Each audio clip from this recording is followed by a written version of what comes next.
বগুড়ায় আজ শুরু হয়েছে 2 দিনব্যাপী আন্তর্জাতিক পাবলিক হেলথ সম্মেলন। সম্মেলনে যোগ দিয়েছেন দেশ বিদেশের 700-র বেশি চিকিৎসক। আরও জানাতে বগুড়া থেকে যুক্ত হচ্ছেন সহকর্মী হাসিবুর রহমান।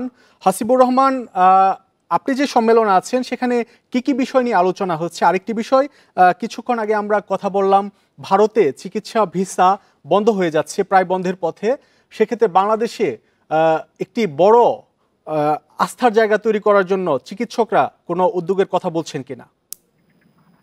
আপনি শেষের প্রশ্নতে যদি শুরু করি, তবে সেটি হলো এইরকম যে আমাদের দেশে এখন যে চিকিৎসা ব্যবস্থা রয়েছে সেটি কিন্তু একেবারে খারাপ না, বরং কোনো কোনো ক্ষেত্রে ভালো। আপনি যদি এই ঠেঙ্গামারা মহিলা সবুজ সংঘ বা টিএলএসএস এর হেলথ সেক্টরটাতে যান, সেখানে এমন চিকিৎসা ব্যবস্থা রয়েছে যেটি অনেক কম খরচে কম। বিশেষ করে এইখানে এরকম চিকিৎসা ব্যবস্থা রয়েছে যে আপনার আগামীতে ক্যান্সার হবে কিনা সেই বিষয়টি এখন নিশ্চিত হওয়া যাবে, সেরকম অবস্থা বা সেরকম যন্ত্রপাতি এখানে রয়েছে। এখানে সেরকম চিকিৎসক রয়েছে যারা ডায়াগনোসিস করতে পারবেন। একই সাথে এখানে খুব কম টাকায় ক্যান্সারের চিকিৎসা ব্যবস্থা রাখা হয়েছে। বিশেষ করে যদি যে চিকিৎসার ক্ষেত্রে দেশে বা বিদেশে 1 লাখ টাকা, 2 লাখ টাকা বা 3 লাখ টাকা লাগে, সেই চিকিৎসা ব্যবস্থা এখানে রাখা হয়েছে যাতে 1 লাখ টাকার মধ্যেই সেই চিকিৎসা করা সম্ভব হয়। এবং এখানকার যে চিকিৎসা এমনি ভালো হওয়ার যে বিষয়টা, বিশেষ করে যদি ক্যান্সারের বিষয়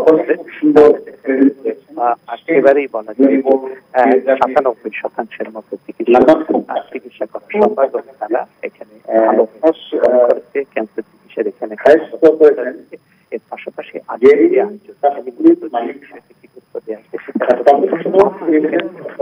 কাজ করেন কাজ করছেন তারা বিভিন্ন এলাকা থেকে যে তথ্য পান, গবেষণা তথ্য, সেটি নিয়ে প্রাপ্ত জ্ঞানই আসলে বিতরণ বা বিনিময়ের জন্যই এই আয়োজন।